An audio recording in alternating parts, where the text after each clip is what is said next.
I come today to remind you that if you keep digging, you're going to dig your way right into the promise of God.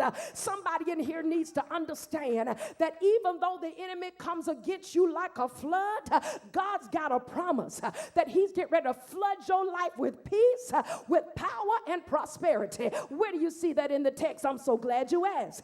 He said, make this valley full of ditches. And here comes a promise in verse 17. You're not going to see how I'm going to do it. Oh, God. Have mercy. Somebody who has been dry.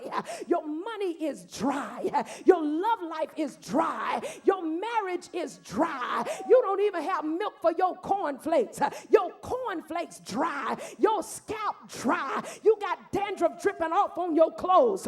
Your hair is dry. Your mouth is dry. Your praise is dry. Your prayer is dry. Your job is dry. Your church is dry. Your ministry is dry. Everything in your life seems to be drying up. Your anointing that was oily all of a sudden seems like it's dry. You don't want to do nothing God told you to do because a drought has hit your life. I come to tell you that we serve the God who specializes in dry places. We serve a God who can saturate the drought in your life.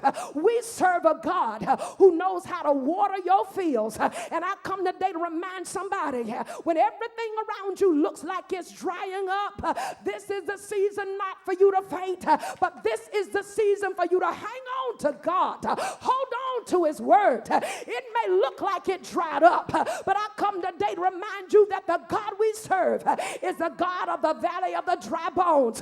When the bones were dry and there seemed to be no life in them, he caused the prophet to prophesy, and shall these bones live? Yes, they shall. Shall your bank account recover? Yes, it shall. Shall your business soar again? Yes, it shall. Will you get some new contacts? Yes, you shall. Will you reinvent yourself? Yes, you shall. Will your doctor's report turn around? Yes, it shall. Will your credit score raise? Yes, it shall. Everybody who thought you were dried up and down for the count are about to be surprised.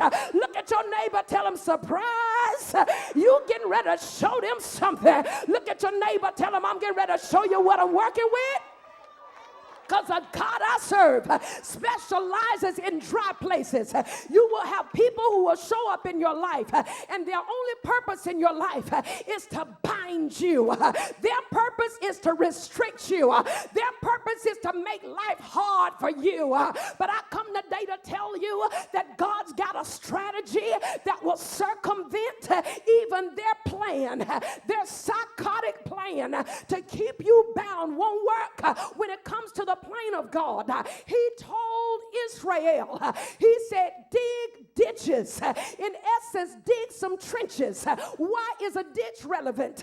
Well, for those of you who grew up in Florida, you remember when the hurricanes would come, and whenever a tornado would come, sometimes they would show up in the middle of the afternoon, and we were told if you see a funnel cloud that you need to find a low place, and if you happen to be outside, you need to run for a ditch.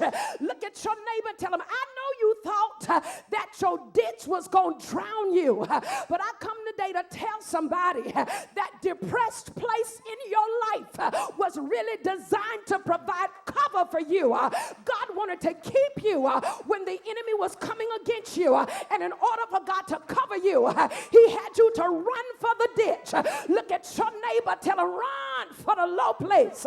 People don't like a low place because when we think of a low place, all we think of is depression. All we think of is you can't get up out of there. Tell your neighbor, you just gonna stay there temporarily. It's a temporary hiding place until the storm passes over. It's a temporary hiding place until the folk who don't mean you no good forget how to find you. It's a temporary shelter from the debris that's flowing through the air when the storm blows it away.